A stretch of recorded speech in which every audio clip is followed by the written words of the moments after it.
del tren. Al menos se trata de un convoy de cercanías, de los trenes de cercanías de Madrid. El primer vagón está reventado, el primer vagón de 6 vagones que tiene este tren.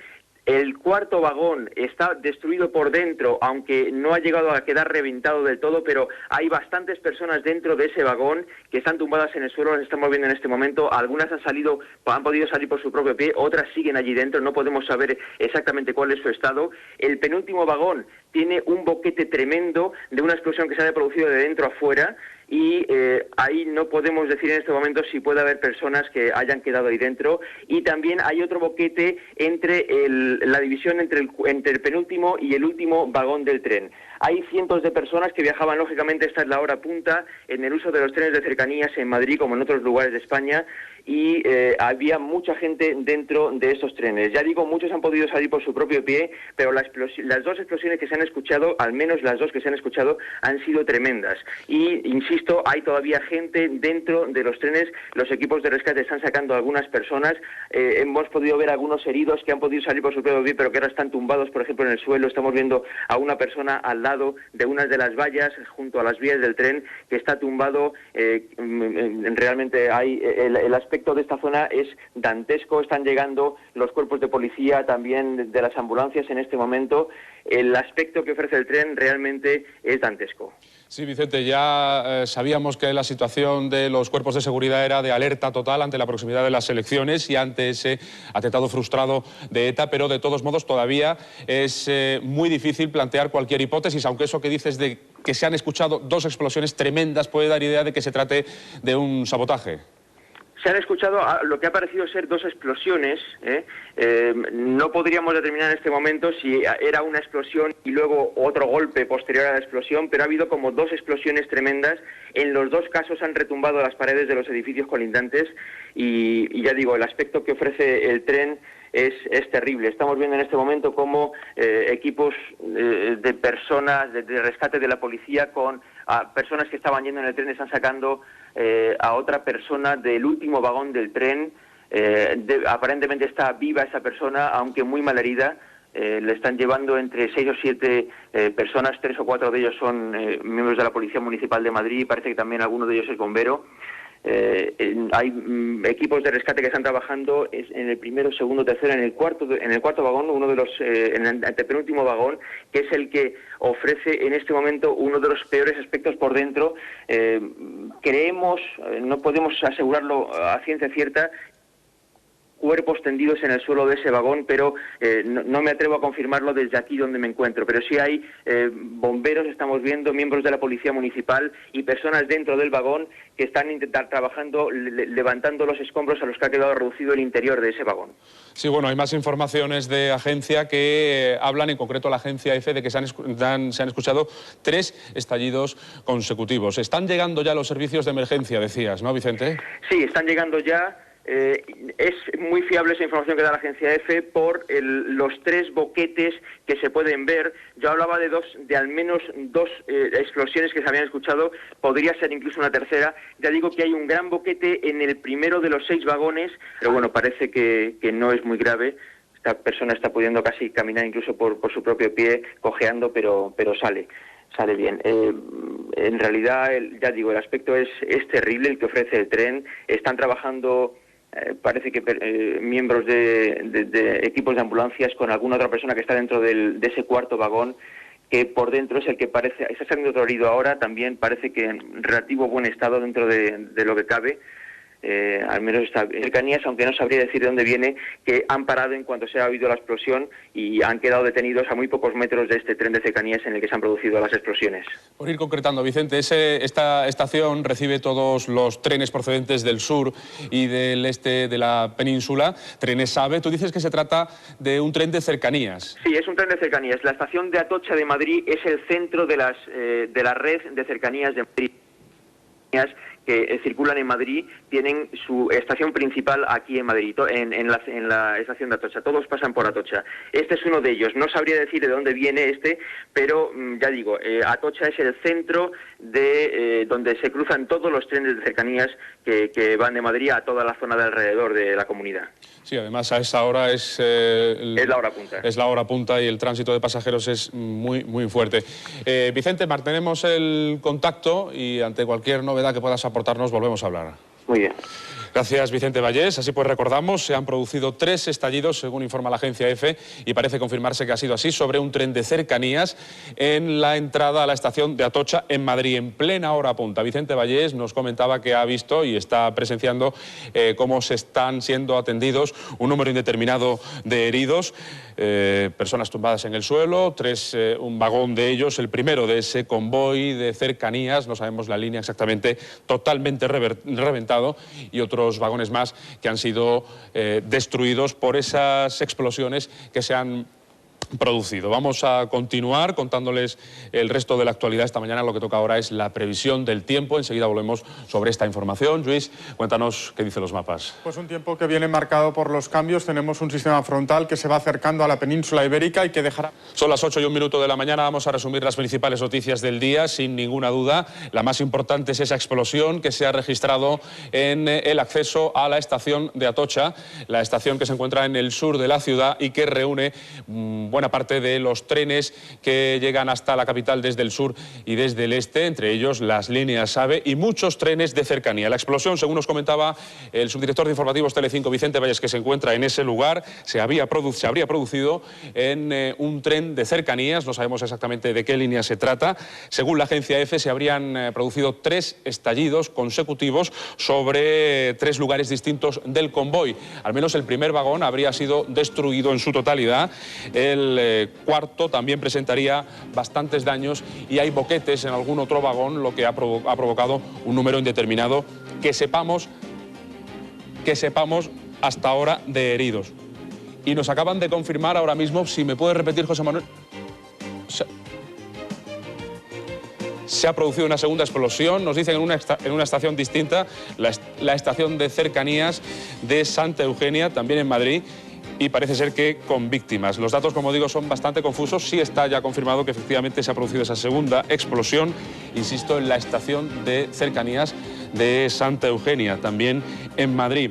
Es muy pronto para plantear ninguna hipótesis sobre lo que ha podido ocurrir, pero hay que recordar que los servicios de seguridad, las fuerzas de seguridad del Estado se encuentran en alerta, sobre todo desde que hace un par de semanas fuera interceptada en Cuenca una furgoneta con 500 kilos de explosivo que se dirigía a Madrid para atentar en la capital de España, ahora que estamos en periodo electoral. De confirmarse que se trata de un atentado, desde luego esto va a marcar muchísimo los 2 días que quedan de campaña, los 4 que quedan hasta que se celebren elecciones. Es decir, resumimos, Ana, explosión en Atocha con un número indeterminado de heridos, además explosión en Santa Eugenia. Todo parece indicar que han sido explosiones simultáneas, en Atocha por un lado, en Santa Eugenia por el otro lado, y no sabemos todavía el número de víctimas. Intentaremos confirmarlo con Vicente Vallés, que está por lo menos en Atocha. Y enseguida hablamos con él. Vamos a seguir ahora con otras noticias del día. Con campaña, como decíamos, es prematuro todavía para saber el motivo, el origen de esas explosiones, pero recordamos que estamos a 4 días de elecciones generales. Los candidatos, Socialista, Partido Popular, siguen haciendo campaña. Mariano Rajoy visitó ayer Barcelona, donde pidió el voto a los catalanes que apuesten por la moderación. Por su parte, Zapatero se dirigió a los votantes del Partido Popular que se sintieron defraudados tras las pasadas elecciones. En cuanto a lo sucedido hoy en Madrid, en primer lugar, lo queremos dejar absolutamente claro. La izquierda abertzale no contempla ni como mera hipótesis que ETA esté detrás de lo ocurrido hoy en Madrid. Y lo queremos dejar absolutamente claro. Ni por los objetivos, ni por el modus operandi se puede afirmar hoy que ETA esté detrás de lo que ha ocurrido en Madrid. Primera reflexión que queremos dejar absolutamente clara. Las elecciones generales ya tienen fecha. Votaremos el 14 de marzo para renovar el Congreso y el Senado.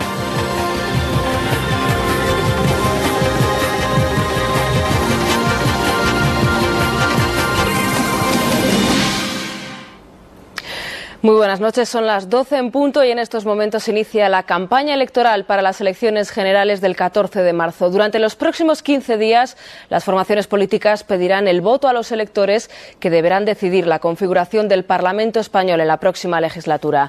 Queridos amigos, nos presentamos con la ilusión y con la energía de quien emprende una nueva etapa, pero también con la experiencia y con los conocimientos de quienes hemos tenido la responsabilidad de gobernar este país durante los últimos 8 años. Contamos con la credibilidad que otorgan 8 años de progreso y bienestar. Hoy trabajan en España más personas que nunca. Los españoles pagamos menos impuestos y las pensiones están aseguradas. Nuestra economía está entre las primeras del mundo y cada vez estamos más cerca del nivel de los países más ricos de Europa. Por ello, os pido el voto para el Partido Popular, ahora que ha comenzado la campaña electoral. Muchas gracias. Muchas gracias.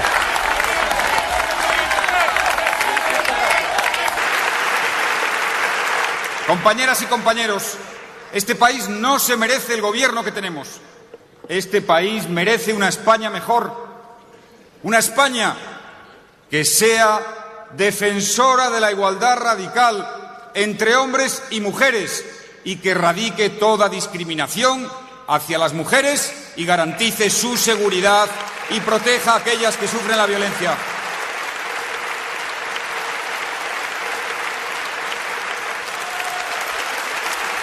Merecemos una España mejor, que recupere el entendimiento con la Unión Europea y que no esté de rodillas ante la administración del señor Bush, como ha estado la administración del gobierno del Partido Popular.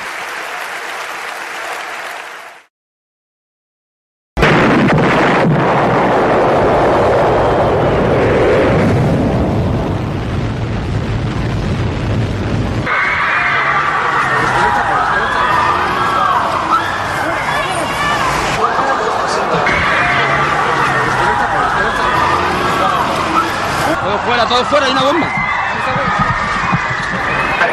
Monse, oye, estoy en la coche, ha habido una bomba en el tren y hemos tenido...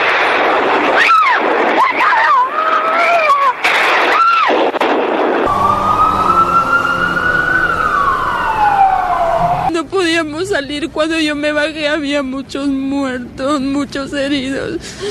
Era horrible. ¿Ha estallado? Y nada, se han salido pues todo, por la gente que decía coches de cabeza, piernas, manos, carnes por todos lados. Impresionante. Las imágenes han sido, por mucho que se ponga en la tele, no va a ser nada con lo que se ha vivido allí. Las prioridades en este momento es la atención a las víctimas. Hay decenas de muertos y de heridos en las varias explosiones. El presidente del gobierno, José María Aznar, se mantiene informado al detalle por el ministro de Interior, Ángel Acebes, de las consecuencias de esas explosiones. Fuentes del Ejecutivo informan de que el titular de Interior mantiene conversaciones constantes con el presidente del gobierno para dar cuenta del alcance del atentado. España está de luto. Los criminales terroristas han sembrado Madrid y toda España de sufrimiento y de muerte. No es momento para hablar de nada que no sea del dolor que todos sentimos, de la rabia que nos produce esta salvajada y del apoyo a las familias de las víctimas. Me dirijo al Gobierno y a las fuerzas políticas para decirles que este es más que nunca el momento de la unidad democrática frente al terrorismo. Los terroristas tienen que saber que sus crímenes son tan atroces como inútiles.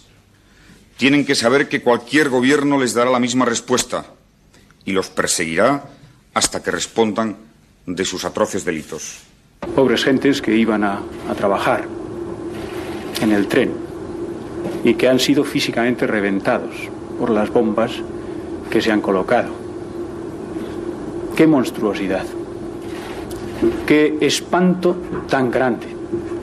Y nuestro primer recuerdo, el primer recuerdo del gobierno, al que represento como lehendakari del gobierno vasco, es para las familias, es para las víctimes, que aún no conocemos quiénes son.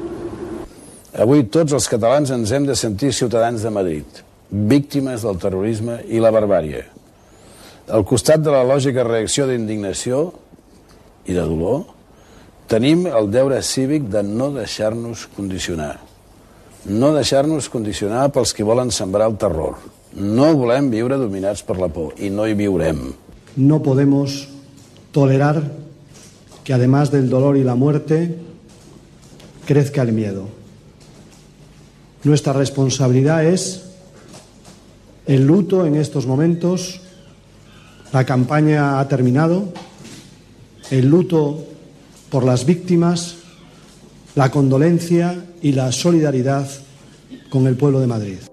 El ministro del Interior, Ángel Acebes, ha asegurado que el explosivo empleado en los atentados de esta mañana es el que habitualmente utiliza ETA, según las primeras conclusiones que han llegado los investigadores. Es absolutamente claro y evidente que la organización terrorista ETA estaba buscando un atentado que tuviese una gran repercusión, que generase dolor, que generase miedo, con un gran número de víctimas y como he insistido durante estos días, ETA permanentemente estaba en este momento preciso buscando ese objetivo.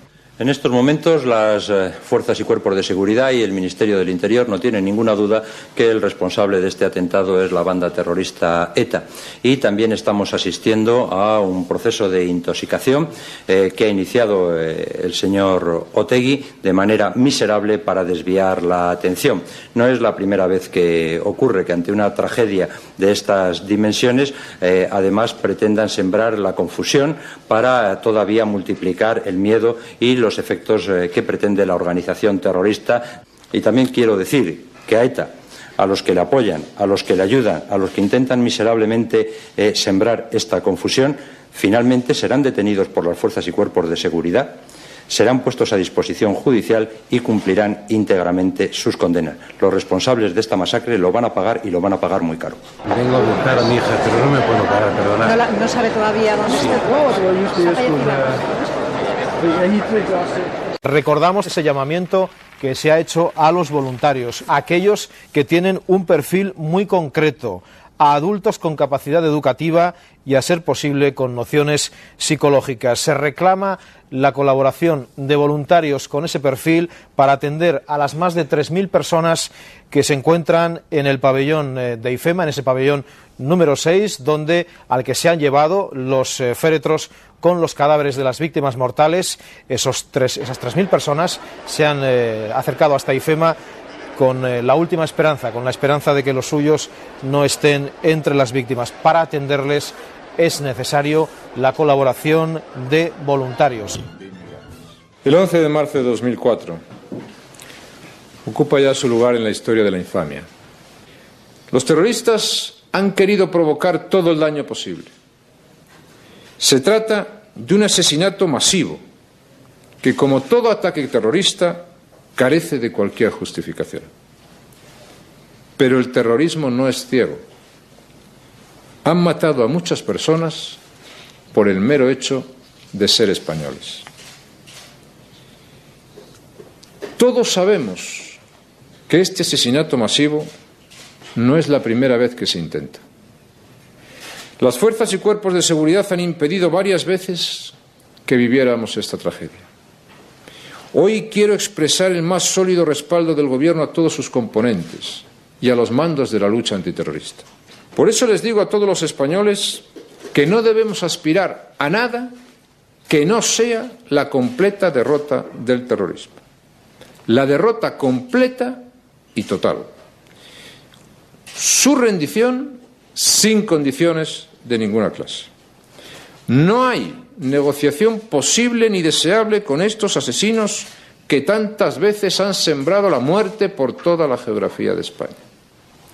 Para defender estas causas, el Gobierno pide a los españoles que se manifiesten mañana en las calles de toda España, bajo el lema "Con las víctimas, con la Constitución y por la derrota del terrorismo, han sido convocadas manifestaciones en todas las ciudades españolas mañana viernes a las 7 de la tarde. Deseo que esas manifestaciones sean tan abrumadoras como el dolor que sentimos hoy, tan cívicas como el patriotismo que nos hace sentirnos solidarios con todos aquellos que sufren las consecuencias de la acción del terrorismo.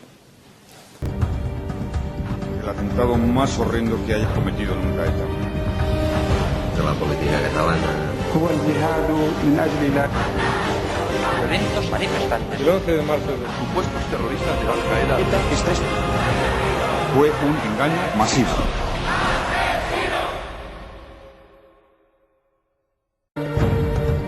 El ataque fue similar al que ETA había previsto 3 meses antes en la estación de Chamartín.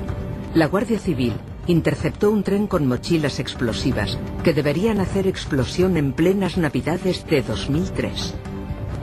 10 días antes del atentado, la Guardia Civil detuvo un furgón lleno de explosivos en Cuenca, aunque la entonces oposición socialista puso en duda que existiera una amenaza real y sugirió que era una exageración del gobierno para dar miedo en época electoral. ¿Qué está pasando aquí? ¿Cómo está conduciendo el gobierno el tema terrorista para que los ciudadanos estén empezando a pensar que estamos en una mentira?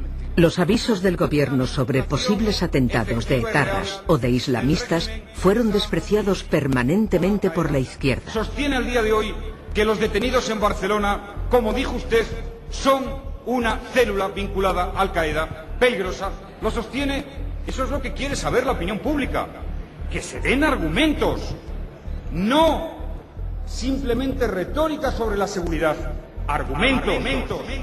Yo recuerdo lo que dijo el señor Aznar aquí, en el Congreso de los Diputados, que aquellos supuestos terroristas de Al-Qaeda detenidos en Barcelona, hoy todos en libertad, todos ellos puestos en libertad por el juez, estaban dispuestos, decía Aznar, a atacar causando el mayor daño y destrucción posibles, y que cuentan, decía el señor Aznar, con sustancias que podrían causar centenares, si no miles, de muertos. Ya saben ustedes qué sustancias eran, ¿verdad? Detergente. A ese paso, cualquiera que sea un poco moreno y que quiera colaborar en las tareas del hogar va a terminar detenido por parte de ustedes como miembro de Al-Qaeda. Todos los terrorismos buscan lo mismo, suprimir la libertad e imponerse por la fuerza. Todos los terrorismos matan a algunos para aterrorizar a todos y para forzar a que los gobiernos cedan y negocien. El 2 de marzo de 2004 se avisaba que el gobierno temía un atentado de ETA. Durante el gobierno del Partido Popular, ETA había sufrido los peores ataques policiales porque José María Aznar se negó a cualquier componenda con la banda. Jamás se negoció con ETA ninguna clase de concesiones políticas. Batasuna fue, por fin, ilegalizada por los tribunales de justicia. Solicite la ilegalización de Batasuna. ETA estaba más débil que nunca. Gracias a una política antiterrorista firme, su derrota se veía posible. El 11 de marzo, durante todo el día, España pensó que ETA había sido la responsable de los asesinatos de aquella mañana en Madrid. En la mañana de hoy, una banda de criminales ha asesinado a decenas de personas en Madrid y ha herido a varios cientos más. Estamos ante el atentado más horrendo que haya cometido nunca ETA. Pobres gentes que iban a trabajar en el tren.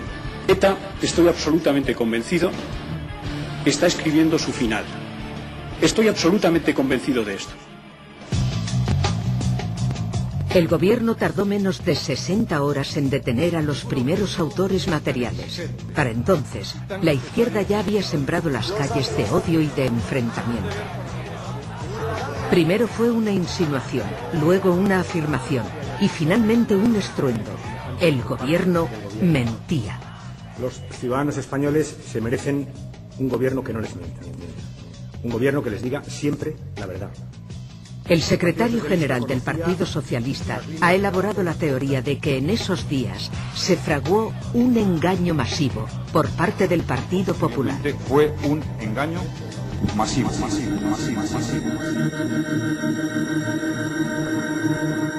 Pero, ¿fue así? España fue radicalmente dividida entre quienes salieron a la calle a clamar contra la masacre y quienes vieron una oportunidad de aprovecharse políticamente del drama.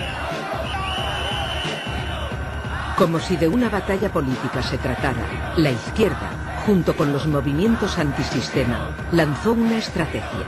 El culpable, obligatoriamente, tenía que ser el gobierno del Partido Popular, justo 2 días antes de que se abrieran las urnas, mientras el gobierno trabajaba para detener a los culpables. El 11M por la noche acabaron las autopsias. No había suicidas. Pero la izquierda se inventó y difundió que sí lo sabía. El propio Rodríguez Zapatero difundió este bulo para hacer creer que el gobierno estaba ocultando la verdad. Se dijo también que los servicios secretos de otros países dudaban de la autoría de ETA. Era todo lo contrario. Ningún servicio de información de todo el mundo tenía ninguna pista. Nadie detectó nada que pudiera llevar a los autores materiales. Todo era mentira. Antes de que se llegara a los autores materiales de la masacre, la izquierda había decidido que el gobierno legítimo y democrático estaba mintiendo por intereses electorales. Todo indica que los terroristas fueron dosificando la información para asegurar el éxito propagandístico de su acción. Tuve una sensación. Es que alguien me iba llevando a un sitio al que ese alguien me quería llevar durante esas horas.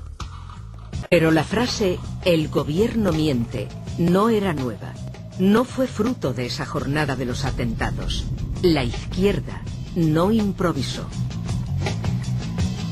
El día anterior al de los atentados, el candidato Rodríguez Zapatero ya apuntó esa acusación como eje electoral del final de su campaña.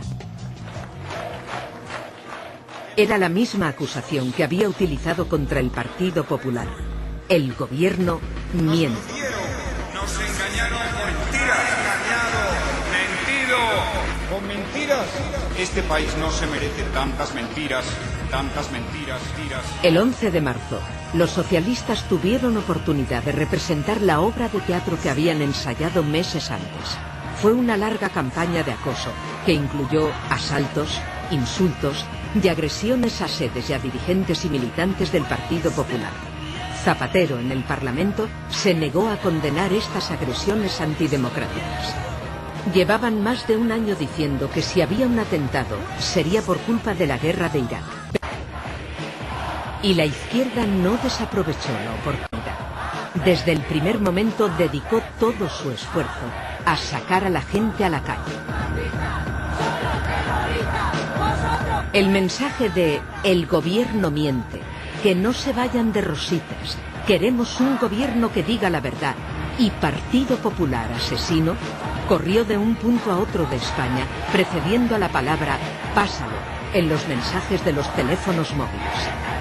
La izquierda no respetó el derecho de los ciudadanos a una jornada de reflexión antes de ir a las urnas. No hubo reflexión, fue una jornada de coacción antidemocrática.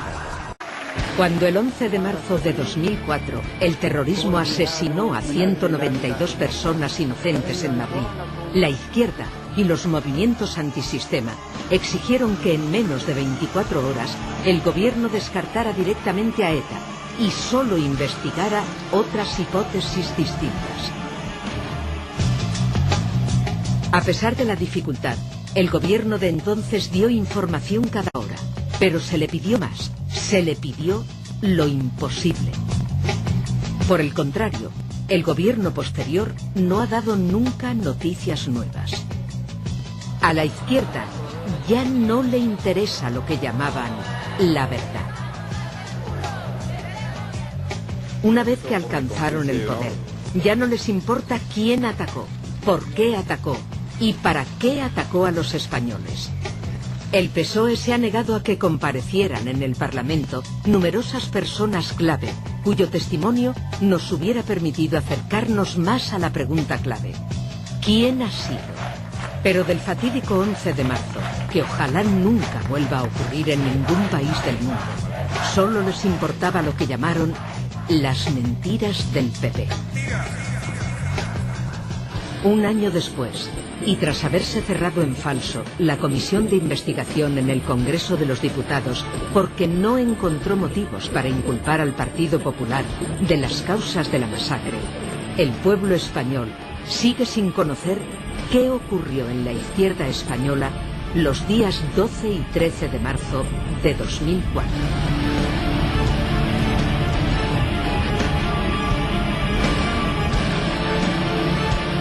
Tras la masacre, queda el dolor de las víctimas.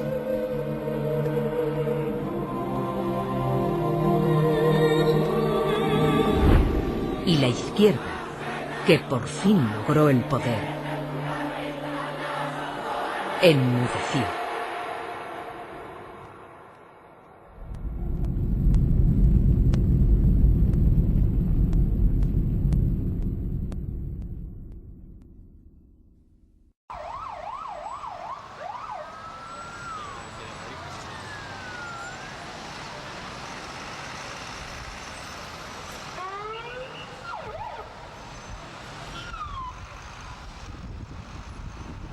Menos 62 los fallecidos, en el que sería el atentado más brutal cometido nunca por ETA, de confirmarse esta autoría. Suponemos que con esa explosión controlada pues habrán sido mínimos los policías que se encontraban en su interior, pero tanto por cualquier lado de la estación de Atocha que hemos intentado aproximarnos o entrar, nos ha sido totalmente imposible acceder a ella o que nos dieran más información de la que os estamos contando en este momento. Urra, mientras hablas estamos viendo una imagen aérea tomada justamente después de la explosión. Estamos viendo el humo que sale de ese hueco donde se encontraba, suponemos, el vehículo sospechoso. Para quienes no viven en Madrid, mucha gente conoce la zona de Atocha, puesto que es una de las zonas a donde llegan los trenes procedentes de distintos lugares de España, pero está en el centro de la ciudad. Para que se hagan una idea de dónde se está produciendo esta tremenda situación que estamos viviendo desde primera hora de la mañana. Las fuerzas de seguridad han puesto inmediatamente varios cordones de seguridad en torno a las tres zonas y en uno de ellos, en uno de los casos, se ha localizado un Ford Fiesta rojo, creo que esa era la marca del coche sospechoso, y se ha producido la explosión controlada del vehículo. Casi prácticamente se la hemos podido ofrecer en directo, ha ocurrido en torno a las 10 de la mañana. Y yo no tengo nada más, estoy sordo. Increíble, de verdad, pero vamos, que contarlo no es comparable a verlo, ¿sabes? Que han sido dos explosiones, ¿verdad? Sí, en un tren ¿Tres? que había allí. Sí. ¿Tres explosiones? Iba en el tren. ¿Ibas en el tren? ¿Ha sido dentro del tren o ha sido en la vía? Fuera. Fuera, o sea, habían puesto algo en la vía. ¿Y qué ha sucedido? En la parte de atrás hemos podido abrir la puerta, en el vagón que iba yo y después se explotó la garantía. Vamos a ver, yo creo que esa gente tiene que tener una certeza, y es que estamos ante un atentado yihadista. Eso parece que ya nadie lo duda y, hombre, es verdad que hablábamos de un pequeño reducto de gente que todavía puede pensar que ahora no se habla de que no son, porque evidentemente son. Ahora se habla de atentado por encargo. Y la pregunta es quién lo encargó, pues ya saben. Alguno pensará ETA. Bueno, yo creo que es una minoría.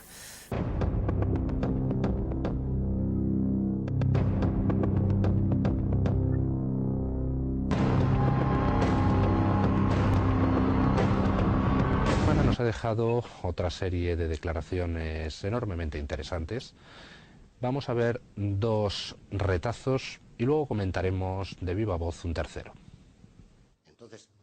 A lo largo de la semana han sido muchos los testigos que han desfilado ante el tribunal del 11M. Sin embargo, dos han sido los testimonios que más sorpresas nos han deparado. El del inspector Antonio Jesús Parrilla y el del exdirector general de la policía Agustín Díaz de Mera. Testimonios que han ido increciendo en lo que a la tensión de sus declaraciones se refiere. El primero en declarar era Parrilla, uno de los agentes que el juez Juan del Olmo envió a prisión por hablar con el diario El Mundo sobre una trama policial de tráfico de explosivos. El inspector de la UCIE, en contra de lo que dijo otro comisario, aseguraba que tras horas en su primera declaración dijo que el chino conocía a los etarras de Cañaveras. La fiscal, nerviosa ante tal confirmación, se aferraba a que el exminero no pronunció en ningún momento la palabra ETA.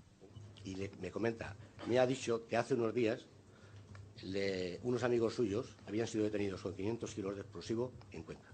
¿Unos amigos de Mowgli? De Mowgli. ¿Pero que él los conocía? ¿Eh? ¿Los conocía Trasorra? No, a mí me comenta solamente eso. Solo. No menciona ETA, la palabra ETA no la menciona para nada. Sino que habían sido detenidos en... 2 amigos en suyos Cuenca. En Cuenca con 500 kilos de explosivo.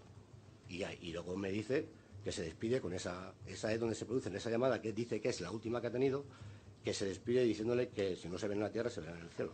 Pero la palabra ETA no se la menciona. Sin embargo, las sorpresas no se quedaron ahí. A preguntas de la abogada de la VT, Manuela Rubio, se le mostró el informe sobre la declaración del dueño de una de las empresas que intermediaron en la venta de las tarjetas al locutorio de Zugam. Escuchen el interrogatorio porque Parrilla no recuerda haber estado presente. Sí, no sé si él actuó como instructor, pero sí le quería preguntar... Se acaba de exhibir y aparece como instructor. Sí, aparece como instructor, pero no reconozco mi firma ahí en ese estudio. ¿No reconoce su firma? No. ¿Me puede decir por qué le tomaron declaración si ya sabían que...? Está diciendo que no reconoce su firma, o sea que usted no estuvo en esa declaración. Yo no reconozco. Que recuerda. Yo recuerdo y no he tomado declaración a esa persona tampoco. Salvo que sea un error, porque es el 23599, su número sí corresponde. Y por si los interrogatorios policiales nos estaban sabiendo a poco, llegó el turno de Agustín Díaz de Mera. El abogado de la Asociación de Ayuda a las Víctimas del 11M le quiso recordar las revelaciones que el pasado mes de septiembre hiciera en la cadena COPE. Una entrevista en la que hablaba de la existencia de un informe sobre las conexiones entre ETA y la masacre de Madrid. El que fuera director general de la policía aseguraba que los autores de dicho documento decidieron hacer el informe éticamente y no seguir la orientación previa, motivo por el cual desapareció posteriormente. ¿Cuál es esa orientación previa que no quisieron seguir? Pues presumiblemente no es información, es opinión. Presumiblemente la controversia falazmente establecida y con potencia reflejada en los medios de comunicación entre la llamada versión oficial y la llamada versión conspirativa. Entonces, esa orientación previa, ¿qué sería? ¿Reforzar esa versión oficial? Presumiblemente, así es como se me indica a mí. Un informe de cuyo autor Díaz de Mera se niega a dar datos. Una fuente por la que el exdirector general de la policía asumía una multa de 1.000 euros y la apertura de un procedimiento judicial grave por desobediencia. Tanta resistencia no hace sino aumentar el valor de aquel documento que relacionaba a ETA con el 11M y que, sin saber por qué, ha desaparecido.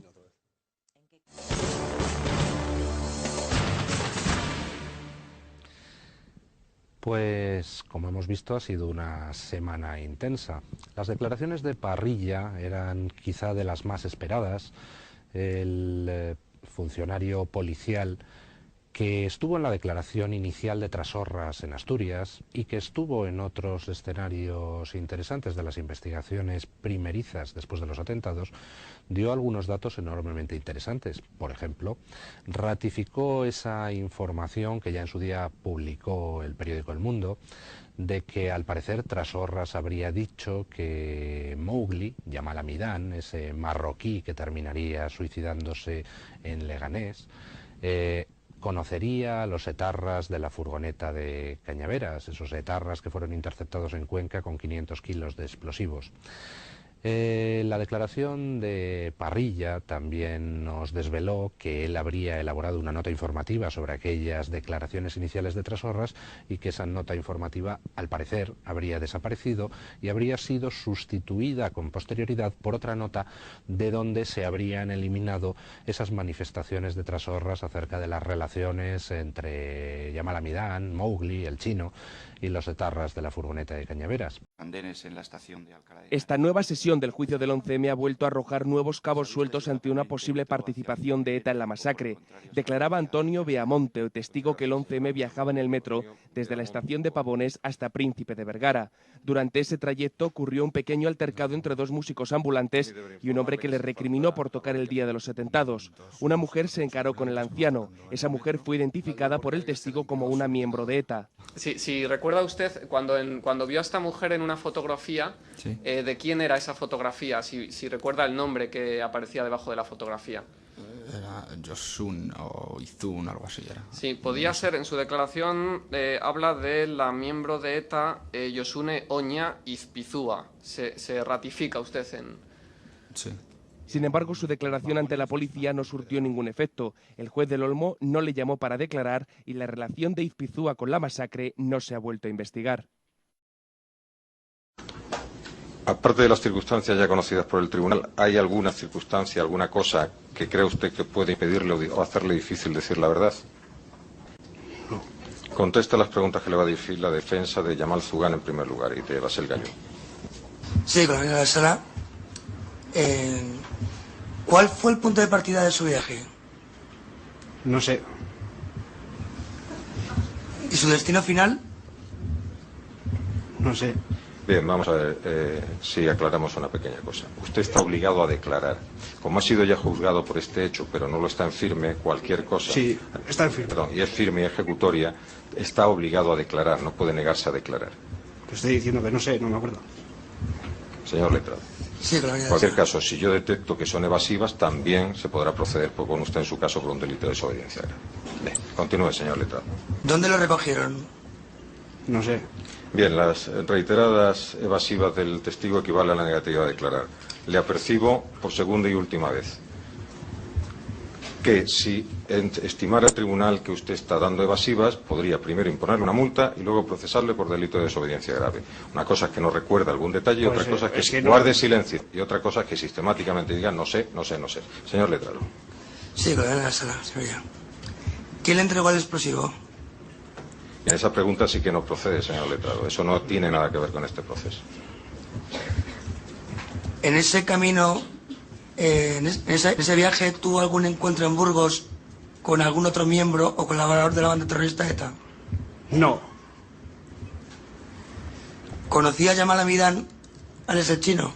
No. No tengo nada que ver con el 11M ni tengo nada que ver con los islamistas. No tengo nada que ver con esto. ¿Conoce a Óscar Pérez? No. ¿Ha participado con él en Cale Borroca en Basauri? Bien, no está obligado a declarar si ha intervenido en un hecho que pueda ser delictivo respecto al mismo, señor letrado. Salvo que acreditemos fehacientemente que por alguna circunstancia se ha extinguido su responsabilidad criminal. Grave. ¿Tiene obligación de declarar, señor letrado? Sí, pero en la sala. Lo que no tiene derecho, lo que no tiene obligación, perdón, es de contestar aquellas preguntas que puedan perjudicarle a usted, porque por ejemplo le pregunten sobre otros delitos no juzgados. Cuando quiera. ¿En aquel viaje tuvieron ustedes algún encuentro en Burgos con algún otro miembro o colaborador de ETA? No. ¿Conocía usted a Yamal Amidán? No, no tengo ninguna relación con ningún islamista. ¿Conoce a Óscar Pérez? No. ¿Ha viajado usted a Irak? No.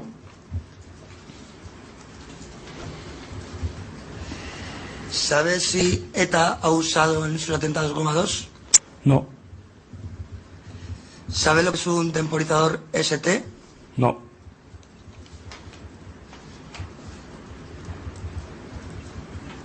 ¿Sabe usted si determinados miembros de ETA han ido a entrenar al Líbano con gente de Hezbollah? No lo sé. ¿Sabe usted por qué se repartieron panfletos firmados por ETA aconsejando boicotear a Renfe el 10 de marzo de 2004 en el casco viejo de Sebastián? No. Señor letrado, ese hecho no está acreditado por usted, pero en fin, ya ha contestado. Sigue. Ninguna pregunta más seria. ¿Sabe usted algo de los atentados del 11M, señor? No, no tengo nada que ver con esos hechos. Bien, para evitar que pase igual que antes, le informo que está obligado a responder, salvo aquello que pueda perjudicarle, que pueda incidirle o implicarle en otro delito. La defensa de Zugán. Sí, que lo venga a la sala. ¿Dónde realiza usted el servicio militar? Puede ver en la pantalla, le enfocarán al letrado, porque está por detrás de usted. ¿Le ha oído lo que le ha preguntado? ¿Que dónde hizo usted el servicio militar? Yo no he hecho el servicio militar. ¿Que no lo ha hecho? ¿No hizo usted el servicio militar en la Legión extranjera? No, si le he contestado ya que no lo he hecho. ¿ETA le contrató como mercenario o pertenecía usted con anterioridad a la izquierda Berchale? ¿Cómo, señor letrado? No lo he oído. O no lo he entendido, mejor dicho. Que si ETA le contrató como mercenario. Esa pregunta no tiene ninguna relación con este proceso. Otra pregunta. ¿Conoce usted a Abdelkrim Ben Ismail? No. ¿qué explicación tiene usted a que se encontrara en el poder Ben Ismail una anotación manuscrita con su nombre y dirección? Ninguna. ¿Le hizo llegar usted a Abdelkrim Ben Ismail la fórmula de la clonatita? No. ¿Conoce los temporizadores ST? ¿Eh? ¿Conoce los temporizadores ST? ¿Seguridad es un temporizador? No. ¿Sabe usted si ha habido miembros de ETA entrenando en el Líbano con gente de Hezbollah? No. ¿Sabe usted si ETA ha desarrollado un sistema con los móviles para bombas en el año 2003? No. ¿De Villabona? No, nunca he estado en esta cárcel. Bien. ¿En alguna de las prisiones ha mantenido usted? No, que yo sepa, no, pero yo me relaciono con todos los presos. Bueno, con todos los presos no, pero yo me relaciono con los presos con los cuales me pone instituciones penitenciarias. No elijo con quién presos voy a estar. Yo. Bien, como miembro de la organización armada ETA, incluso miembro, podríamos llamarle, de su dirección, ¿ha tenido conocimiento de alguna relación entre este atentado y su cúpula directiva en el atentado del 11 de marzo? No, para nada. ¿Le han comunicado alguna norma o alguna orden en cuanto a relación con otros presos islamistas o que haya tenido alguien que ver? Yo estoy preso, no sé qué me está preguntando, no. Pero usted normalmente tiene una comunicación con ellos. Ha habido una sentencia, ¿no?, en la que usted ha sido condenado precisamente por eso. No, pues le contesto que no sé nada de sentencia. En esa sentencia no se problema. guarda silencio. En esa sentencia no se dice que tenga ningún contenido sus cartas en relación con lo que usted está preguntando. Con los islamistas no, pero con la cúpula dirigente sí, por eso. Pues siga a eso me refería. ¿Por qué la atención de los medios y de la opinión pública se centró tan rápidamente en aquella furgoneta? ¿Por qué no se centró en cualquiera de las decenas de otros vehículos sospechosos que fueron revisados en aquellas primeras horas después del atentado? Por ejemplo, solo en Alcalá se produjeron otras 2 denuncias de furgonetas sospechosas aquella mañana, una a las 12:06 y otra a la 1:25 del mediodía. Evidentemente, una cinta coránica, unos detonadores y un resto de cartucho de dinamita son suficientes para atraer la atención de cualquiera, precisamente hacia la furgoneta Kangoo. Pero ¿por qué la atención estaba puesta sobre la furgoneta horas antes de que esas supuestas pruebas aparecieran? Nos han avisado el número de policía que sacáramos a la gente del gimnasio. Que han estado mirando el coche, que era este, no tiene nada. Pues se los van a llevar para mirar a ver las huellas. Eso. ¿Pero qué pensaban? ¿Qué pensaba la policía? Que era uno de los coches, que parece que era un aviso que tenía bomba dentro. Pero han estado mirando y no tiene nada. ¿Jugaron en eso un papel aquellas amenazas de bomba? Antes de producirse la llamada al ayuntamiento, nadie había considerado oportuno ordenar el desalojo del colegio en cuya tapia estaba aparcada aquella furgoneta sospechosa. No había ningún dato que hiciera suponer que podía existir un peligro físico real. Pero las amenazas de bomba dirigidas contra el ayuntamiento, contra la estación de autobuses y contra una notaría transformaron la situación delante del colegio Daoiz y Velarde en puro pánico. Las familias de los alumnos acudieron en tropel para llevarse a sus hijos y la policía ordenó el desalojo de aquel colegio. Los medios de comunicación que se habían desplazado desde el ayuntamiento comenzaban a congregarse y a narrar en directo lo que se iba viviendo alrededor de esa furgoneta. Un vehículo que había de cambiar el rumbo de las investigaciones y el estado de una opinión pública que 3 días después debía encarar una cita electoral. Lo dijo usted, lo ha dicho la vicepresidenta hoy, hay que mirar hacia adelante. ¿Será posible, señor ministro? Deseable. Posible, viendo las primeras reacciones del Partido Popular y sobre todo viendo las reacciones de quienes parece que influyen decisivamente en el Partido Popular, pues tengo algunas dudas, ¿no? Pero deseable seguro. ¿A quién se refiere? Pues a los medios de comunicación, a algunos sectores del PP que tienen influencia muy directa y que siempre han estado por convertir este atentado y su investigación en una gigantesca sospecha, en el fondo para esconder 3 días de mentira, que esa es la verdad.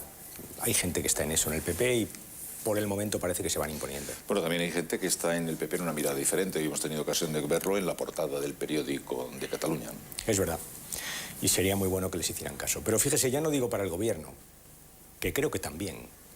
Yo creo que quien está en esta estrategia se está equivocando, ¿no? porque no creo que lo más bueno que el PP tenga que recordar de su pasado sea lo que pasó en el 11M. No lo creo, sinceramente, más que en el 11M en los días posteriores. Pero muy bueno para el país, y eso lo sabe todo el mundo. Yo tengo la impresión de que la gente quiere realmente que pasemos página. Y la gente sabe que hay cosas elementales. España no lleva un año luchando contra el terrorismo, ni 2 ni 3, llevamos 40. Y sabemos que cuando nos juntamos somos más fuertes, y es elemental. Por tanto, la gente yo creo que quiere de verdad pasar página, ¿no? Sí, pero no solamente las dificultades van a venir por el Partido Popular. Yo pienso que el Partido Socialista, después de estar 3 años aguantando insinuaciones con mucho material, digamos, acumulado para presentarlo como prueba de contradicción, va a tener dificultades también en dejarlo pasar, ¿o no? Sí, sí, es verdad, pero le diré lo que pienso. Como los ataques del PP en esta época se han dirigido muy especialmente al presidente del gobierno y en segundo lugar a mí mismo, creo que tenemos la autoridad moral para decirle al Partido Socialista: nosotros lo hemos aguantado, nosotros que hemos sido acusados de todo, de lo más infame, y esas acusaciones han tenido repercusiones porque uno va por la calle y escucha lo que escucha. Nosotros estamos dispuestos a pasar página y creo que tenemos esa autoridad, y el presidente la ejerció el otro día como presidente del gobierno, y yo confío, estoy seguro que lo va a hacer el lunes en la ejecutiva del partido. ¿Cree, a pesar de que estamos en campaña electoral y que, como digo, el Partido Socialista podría disponer ahí de un material bastante claro, munición bastante clara, cree que se le van a dar instrucciones de que lo deje estar? Creo que es verdad que hay veces que en la política las cosas que quieres hacer no las puedes hacer porque no es un juego en el que estés tú solo. Es decir, es verdad que si el Partido Popular sigue acusando y diciendo lo que está diciendo, y si pretende prorrogar este debate y ahora hablar de Irak, que sinceramente no lo entiendo, pero ¿realmente cree el Partido Popular que le interesa hablar de Irak y el atentado del 11M cuando no hemos hablado ni nosotros de eso? Creo que si el PP se empeña, pues ciertamente va a ser muy difícil, pero tenga por seguro... Si el PP no se empeña, ustedes le van a decir al Partido Socialista que tampoco se empeñe. Se acabó. Esto se acabó. Pensemos en esa gente de buena fe que pueda pensar que la no identificación de lo que se dice que ha quedado sin esclarecer, el automaterial, constituye una preocupación para la seguridad de este país porque podrían fabricarse nuevas actuaciones terroristas. Vamos a ver, yo creo que esa gente tiene que tener una certeza, y es que estamos ante un atentado yihadista. Eso parece que ya nadie lo duda. Hombre, es verdad que le hablábamos de un pequeño reducto de gente que todavía puede pensar que ahora no se habla de que no son, porque evidentemente son. Ahora se habla de atentado por encargo. Y la pregunta es: ¿quién lo encargó? Pues ya saben. Alguno pensará ETA. Bueno, yo creo que es una minoría. Pero es verdad que hay gente que puede estar preocupada, decir: hombre, ¿ha quedado algo sin investigar? No ha quedado nada sin investigar. Yo creo que de aquello no queda nada. Otra cosa distinta es que España no esté a salvo de la posibilidad de un posible atentado. Estamos donde estamos. Y de hecho no podemos negar que en todos los últimos comunicados del yihadismo internacional, Al-Qaeda y todo aquello que Al-Qaeda supone, aparece España. Aparece España, aparece muchos Francia, aparece Europa. Por tanto, estamos en una zona de riesgo. Y mirando hacia adelante, pero tratando de saber cómo quedan las fuerzas de seguridad del Estado, sabemos que han sido, en algunos casos, criticadas y con insinuaciones de una gran importancia. Cuando no se juzgaba su cualificación profesional como ínfima, se hablaba de sus, posibles implicaciones. Nos consta que estaba la moral de la gente un poco afectada en algunos momentos de este trienio. No sabemos si después de la sentencia ha tenido usted ocasión, aparte de la nota del Sindicato Unificado de Policía, de pulsar el efecto que ha podido producir entre los policías. Todavía no, pero ya le anticipo que es verdad que se dijeron barbaridades de la policía y de la Guardia Civil. Primero, de su eficacia, ¿no? Y segundo, se habló de conspiraciones, de participaciones. Recuerdo cuando la polémica de la mochila, lo que más o menos se venía a insinuar es que había un policía que había puesto la mochila allí para que hubiera una prueba falsa que condujera a los islamistas. Se han dicho auténticas barbaridades de la Guardia Civil de Asturias, barbaridades. Lo peor es que a veces se han dicho por gente que mandaba a las fuerzas de seguridad. Yo me he encontrado en el Parlamento defendiendo la tarea de los ministros anteriores porque creo que en la investigación del 11M lo hicieron muy bien. Y no eran los policías que mandaba el PSOE, eran los policías que mandaba el PP. En definitiva, eran los policías. Porque los policías pueden tener un mando político u otro, pero son profesionales y lo han demostrado en la resolución de este atentado. Yo creo que la moral está alta. Ahora, no dudo que además la sentencia es un gran espaldarazo para la actuación de las fuerzas y cuerpos de seguridad del Estado. Bueno, las dilucidaciones y resoluciones del Consejo de Ministros son secretas, pero la atmósfera de conversación podría seguramente no serlo. Me gustaría saber qué atmósfera ha captado usted entre sus colegas hoy en la reunión del Consejo de Ministros, donde sospecho que en el café previo se habrá comentado la sentencia, ¿no? Pues yo diría que dos cosas. Yo diría una cierta tranquilidad, una especie de ya pasó, como de, en fin, tenía que pasar, ya pasó, ya, en fin, tranquilidad, se ha resuelto bien, y luego una cierta perplejidad. Digamos que hay muchos ministros, yo entre ellos, que no entendemos muy bien la posición del PP. Yo había previsto y predicho en muchos sitios que esto acababa y que el PP, pasara lo que pasara, iba a intentar cerrar puertas, porque entiendo que es lo razonable para el país y para el propio PP.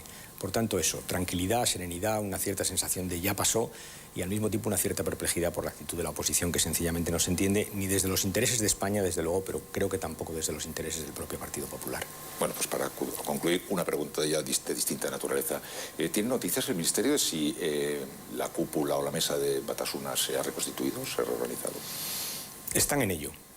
No les va a ser fácil, porque ellos están en hacerlo y nosotros están en que no lo hagan. Y por una razón muy sencilla, porque no lo hacen para apoyar la estrategia de ETA. Es decir, cuando la policía pone en conocimiento del juez Garzón que se habían reunido, la policía tenía información de que se habían reunido no para hablar de la paz, para hablar justamente de lo contrario, para hablar de cómo desde la política se podía apoyar la nueva estrategia de ETA, que no es otra que volver a la violencia. Y nuestra obligación es impedirlo. Por eso se puso en comunicación del juez que decidió la detención, y por eso ya le digo que estamos haciendo lo posible porque no se reconstruyan, porque se reconstruyen sencillamente para apoyar a ETA, y la obligación del Estado es impedir que desde la política se apoye a la banda terrorista. Lo están intentando, y ya le digo que nosotros estamos intentando que no lo hagan. Dije, oye, yo he escrito esto y a mí me parece que es correcto, pero si alguien está en condiciones de criticarlo o no criticarlo sois vosotros. No puedo ahora abusar de cualquier otro compañero nuestro de profesión, porque el que no haya vivido esto, aunque sea químico, tiene que hacer un máster para empezar a enterarse.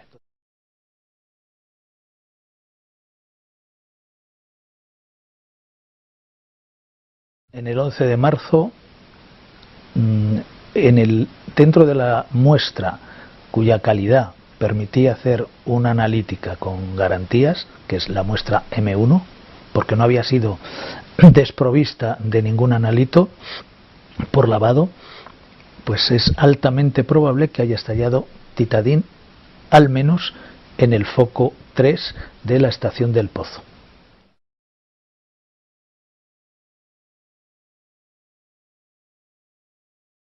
Estábamos haciendo la analítica Andrés de la Rosa, perito oficial de la Policía Científica, y yo.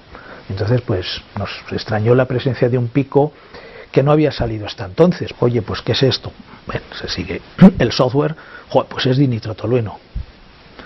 No, Andrés fue muy correcto, muy profesional, muy escéptico. Pues vamos a ver, Antonio, si es dinitrotolueno, será dinitrotolueno, ¿por qué no?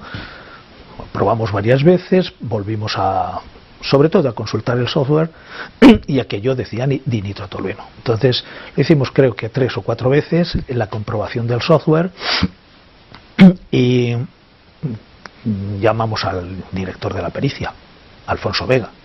Mira, Alfonso, mira, hay dinitrotolueno. Anda, estáis ya trompas, ¿cómo va a haber dinitrotolueno?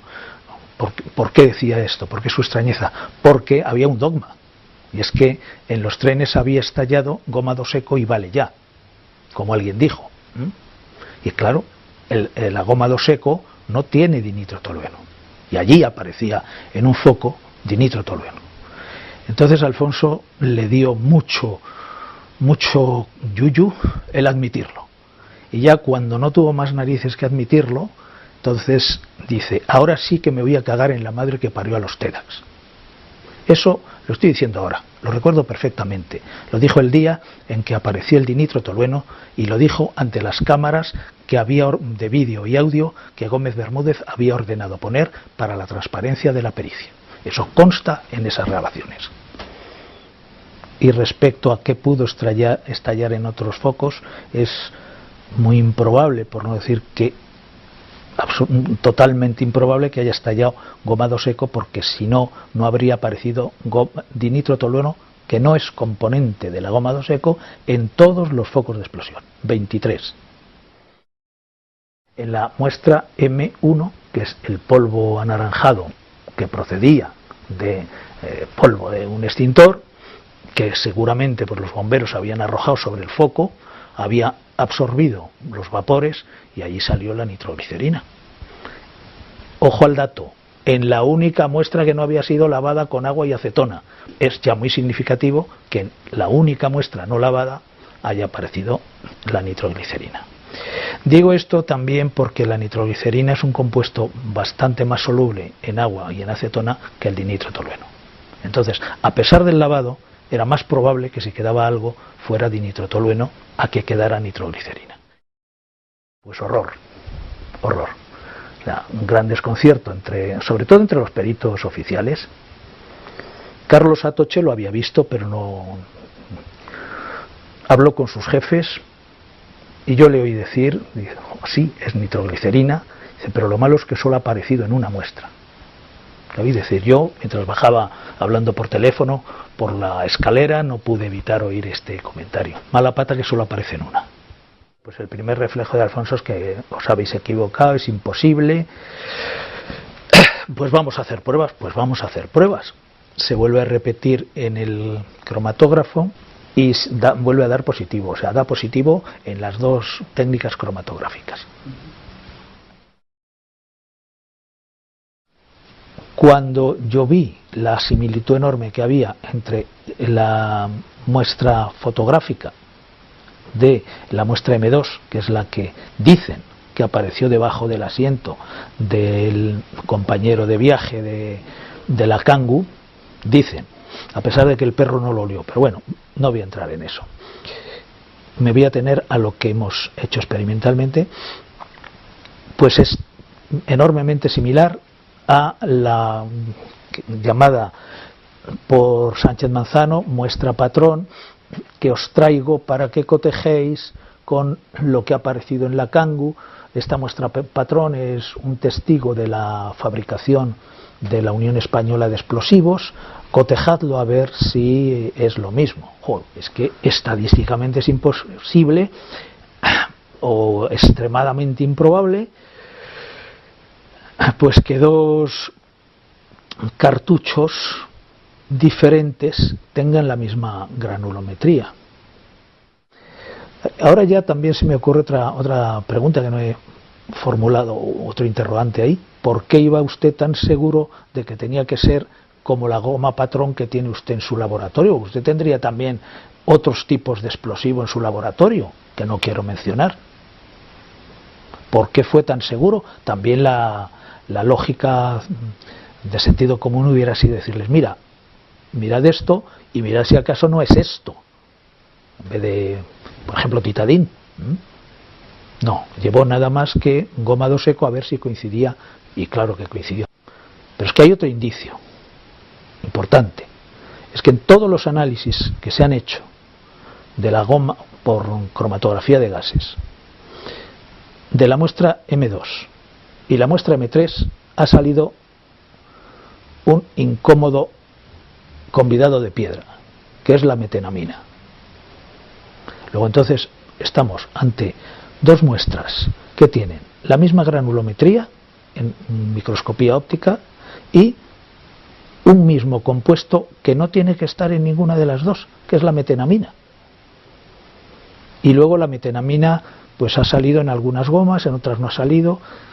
Entonces esa conjunción de indicios autoriza a pensar en la procedencia común de la goma M2, de la muestra M2 y la M3. Es el caso burdo de un chorizo. Si tú compras ahora un chorizo, lo partes y el culote lo comparas con el resto, es lo mismo, ¿no? Y si bajas mañana y compras a lo mejor del mismo lote otro chorizo, pues lo más probable es que el tocino no sea del mismo tamaño que en los otros dos cachos de chorizo, ¿no? Yo no soy quien para testimoniar o testificar que haya habido una irregularidad. Eso lo sabrá quien llevó la M3, quien llevó la M2, pero vamos, hay materia suficiente como para pensar que esas dos muestras pues han estado juntas o al mismo tiempo en el mismo sitio, o que incluso forman parte del mismo cartucho. La sentencia, por un lado, ha reconocido todo lo que hemos visto, es decir, ha avalado nuestras tesis, las ha avalado, pero luego ha contrarrestado con una contrapartida que ha sido poner, no reconocer explícitamente, eso hay que decirlo ahí, señor juez, que en todos los focos hemos visto DNT y que no lo hemos visto ni el perito A ni el perito B, sino los 8 peritos. Y eso no lo dice. Se ha dado el carácter de criterio discriminatorio a la presencia del dibutilftalato para inferir que era gomado seco, tenía que haber dicho, pero es que también ha aparecido dinitrotolueno en todos los focos, que no forma parte del agomado seco. Pero él infiere que da peso al dibutilftalato e ignora la presencia del dinitrotolueno.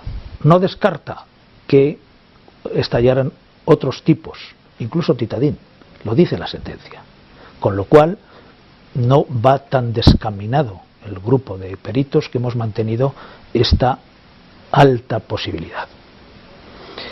Bien, eso es satisfactorio, pero es que además los 8 la hemos visto, 4 la hemos atribuido, y yo sigo atribuyéndola a la explosión de titadín. Donde la hemos visto, donde la hemos podido ver, no podemos saber nada porque las muestras fueron lavadas. Pero caramba, un tema tan importante como que las muestras fueron lavadas no aparece en ningún punto de la sentencia.